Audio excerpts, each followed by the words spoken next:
mindset that you'd be working upstairs, hanging out with us. Yeah. How do you like it up there? Is that a place that you've normally been in your career? Yeah, I like it up there a lot. Game slows down. You can see a lot more. You know, being up there, you got such a good view on everything. It's slower. The emotions are kind of out of it. The crowd's kind of out of it. It's kind of like slow motion. You can see a lot, and I feel very comfortable up there. I was up there in Cleveland for quite a bit. I tried to go up there last year, and then a couple of the players asked me to come back down, so I went back down. But I'd like to be up there. I think it will help us out. Okay. It's because we've seen it at Ohio State, cornerbacks, defensive backs coaches doing a lot of hands-on instruction on the sideline. I guess you don't see the value of that compared to calling a game maybe from upstairs. I do, and a lot of thought went into it. And part of me would love to be around those guys and get my hands on, but I trust the guys that we have down on the field, and I think it's more important for me to be upstairs right now, and I think we have people that can help, and I trust the support staff, which we have a great group of guys. You know, a lot of guys who people really don't know and don't get a lot of attention, but we have a lot of really good young coaches, and you know, between Coach Madison and Coach Washington, we can get those adjustments made. I just think it's best for our team and our defense if I go up right now. Front row middle, Dave. Jeff, do you plan on rotating your corners and maybe some of the other DBs, or is it just get our best players out there as much as possible, or are you trying to keep certain guys fresh? I think a little bit of both. We got to get the best guys out there, and that's kind of what I said from the first time I ever sat in here. We're going to get the best guys out there, but we also understand that how many plays are in a game, how long is the drive, how much tempo are they going? Does a guy need a break? Is our number one guy as good as our number two guy when he's had too many plays? So I think we have to be really smart about that. And I think that's one thing I have had to think about, which is a little bit different in the National Football League with the amount of plays, the amount of tempo, and especially early in the season. We have good enough players where, like I said from day one, if guys show that they're good enough in practice, we'll put them in play. So I think you'll see that. When you look at the depth for you guys, both in the secondary and even the defense as a whole, is it kind of what you anticipated? Is it better than what you anticipated as far as just the overall depth? Hard to say what I anticipated, because I really didn't know all of the guys, only what I really saw in film, before I got here. But now that you see the depth and you see how hard these guys have worked and how hard they practice, I mean, it's nice. It's really nice. It's nice to have that depth. I'm sorry. Third row left, Dan. Jeff, it seems like Florida Atlantic's got one of the best tight ends in the country, really productive guy last year. How much emphasis does that put on that bullet position to be able to go out and cover a tight end this week? I think it's not just the bullet position. I think it's just the overall awareness. When we talk about our scheme, we're more into fundamentals, technique. We talk a lot about ourselves, and we talk a lot about doing our job, right? And not so much picking out one player and saying, hey, this is the player we have to stop. This is what we have to do different. But when you deal with a guy like that, and we think he's a really good football player, and I think you're right. I think he's a really good receiving threat from the tight end position. You just have to be aware of him, what he does well, where he is on the field. You got to play with great eyes. If you're covering him, there's a lot of different things he can do. So whether it's the Sam, whether it's the bullet, whether it's the safety, whether it's the nickel, whether it's a corner, whoever's on him, they got to play with really good eyes, really good leverage, and really good technique. What are the other things that stand out to you about FAU's offense that are challenges you guys have to be able to meet? One, I think Lane Kiffin does a really good job. I think he's a really smart football coach. I think the scheme's really good. I think he understands defense and he attacks defense, and he knows how to attack schemes. So I have a lot of respect for him as a football coach. I think the quarterback's a talented player. He's a highly recruited kid who transferred. He can make the throws. He's quick on his feet. And now he's got a little bit more experience than he did last year. The slot's a talented player. He's quick. Not the biggest guy in the world, but he can run. He's really dangerous with the ball in his hands, and he has big play capability. They lost a bunch of backs last year, really good backs. They did a really good job recruiting there. And you know what? We believe everything we've read that they feel good about the ones they have coming back. So, in the first game it's hard because you're watching last year's tape, right? So for us, it's about us right now. And I'm not saying that knocking them at all. It's really whoever we were going to play in this first game, we have to worry about ourselves. Like I'm sure Coach Day talked about, we got to tackle, right? We got to run and tackle. We have to do our job. And if we do that, and we do it as hard and as fast and as long as we can, then hopefully we'll have a good day. Front row right, Bill. Jeff, do you know who's going to start at linebacker for you? I do. Would you share that with us? I think we'll share that when the depth chart comes out on Friday. Good question. I hope I know who's going to start for us. I'm not saying that to be that smart, you know. How comfortable are you with their play this year, this camp? I think Coach Washington has done a really good job. I think he's rotated guys in. As you watch practice, you see a bunch of guys, different guys in there, and he's challenged them, and they've competed with one another, and they've gotten better.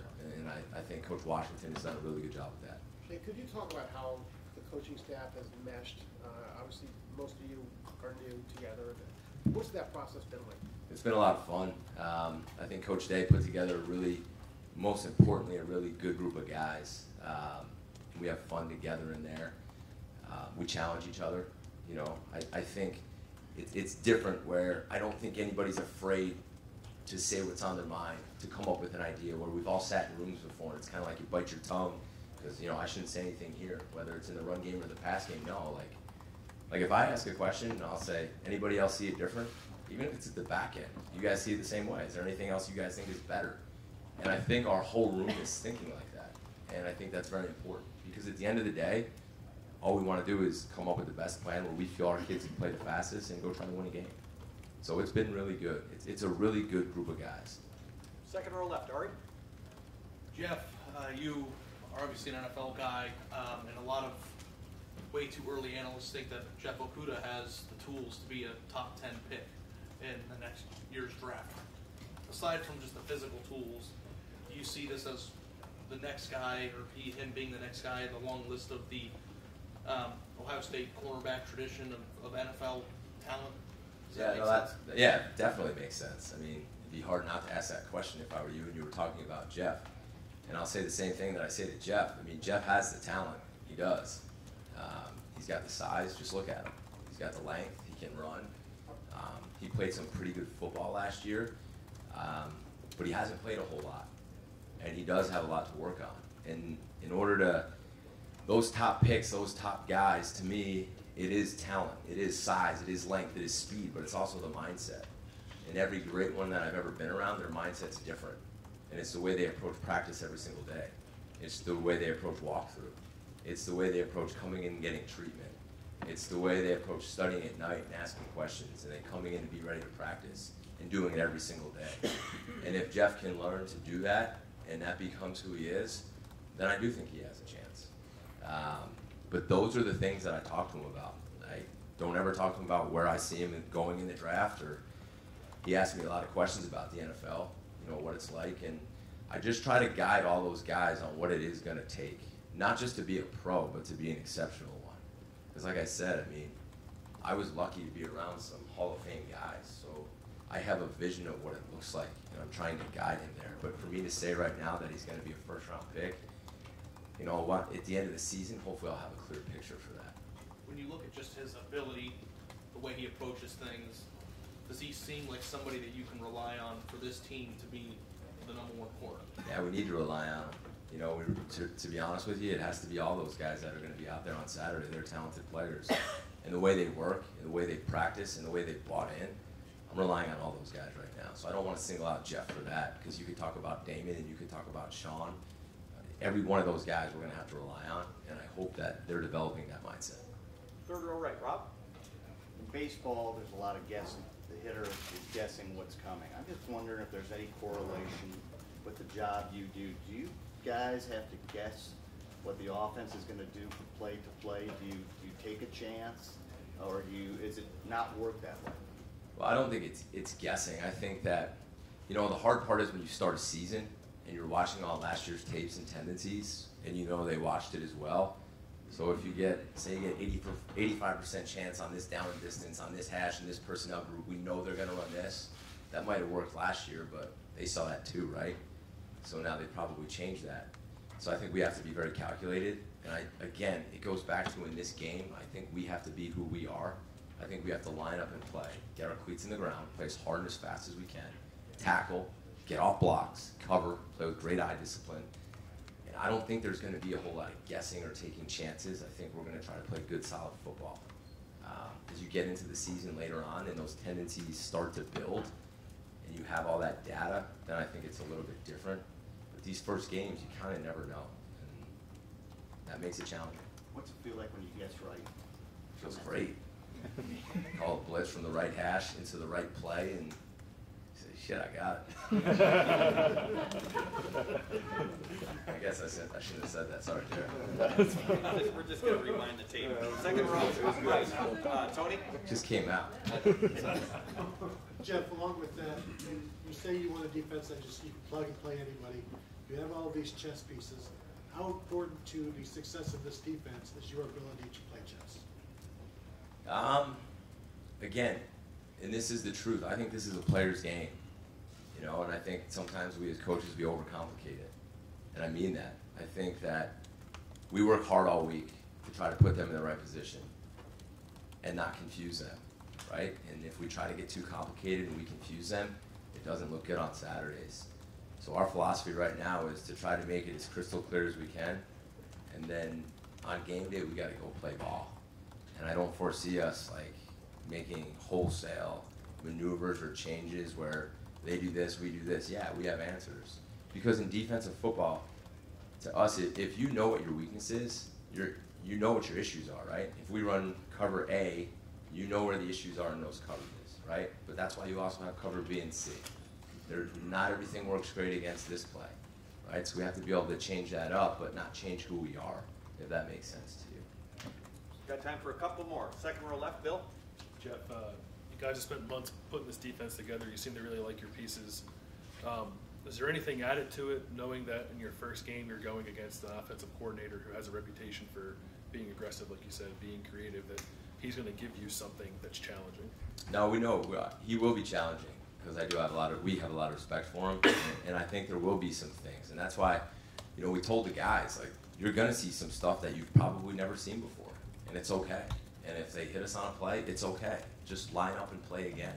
You know, we all watch enough football. When's the last time you saw a game where an offense didn't hit a play, break a run, hit a pass, somebody was open? I mean, that's okay. Don't panic. Just line up and play the next play as hard and as fast as you can. So, again, if we can stay within the structure that we've built and that we believe in, and we just stick to it, and we let these guys go play, I don't think there will be any panic. And that's what we've tried to lay our foundation on for them. Is it fun for you guys, the staff, knowing that, you know, Lane Kiffin's probably going to give you a little something and you're going to have an answer for it? Yeah, I guess you could say that's fun. And final question for Coach Hafley, front row left. Doug? Jeff, we've asked so many versions of this since you got here, but in the end, the ability of this defense to stay simple and have your guys be confident, but also offer some different looks and maybe disguise some things to keep opposing quarterbacks off balance. How is that all working together, and how confident are you in executing that compared to where you first came? Yeah, I think the whole simplicity thing might be a little bit blown out of proportion. It just depends how you look at it, right? I think we have a good solid package. We have a variety of different coverages, a variety of different blitzes, and I think we're going to roll with them. I think when we talk about being simple, I think it's more so trying to get the players to know what they're doing, like someone mentioned, plug and play, and then kind of change things around without them having to think about it. Make sense? But when you do watch us, I don't think you'll be able to say, wow, that's so simple. But again, and I say this, and I believe this very, very with all my heart, that defensive football is about lining up, having your eyes in the right place, running as hard and as fast as you can, and tackling. And that's the biggest thing we have to do for this football game. I mean, you see it, and I said it to Ryan when I first got here, the thing that kind of concerns me is in college football, there is no preseason 1, preseason 2.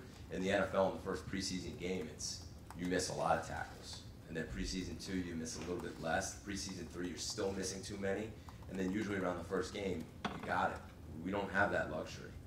And that's why we've had to tackle a lot of practice. And now we have to go and run and tackle on Saturday. And I think our guys' mindset is right for that. And I think our coaches have done a good job. And just because we talk so much about you coming from the NFL, just as a rough estimate, how much more complex or complicated is, for instance, the defense you guys ran in the NFL last year compared to what you're doing here? Just as a baseline for us to have some understanding of what you're talking about. I've been on a bunch of staffs in the NFL. On some in the NFL, it's been way more complicated. On some, it's been very similar. It just depends what scheme you have. And for the record, guys, I've been in college for 10 years, NFL for 7, so I'm a college guy. You feel that in your heart? Me? I'm a Yeah, college guy? I'm here right now. I'm a college guy. That's what I said. More years in college than the NFL. I'm a college guy now, guys. Coach, thank you very much.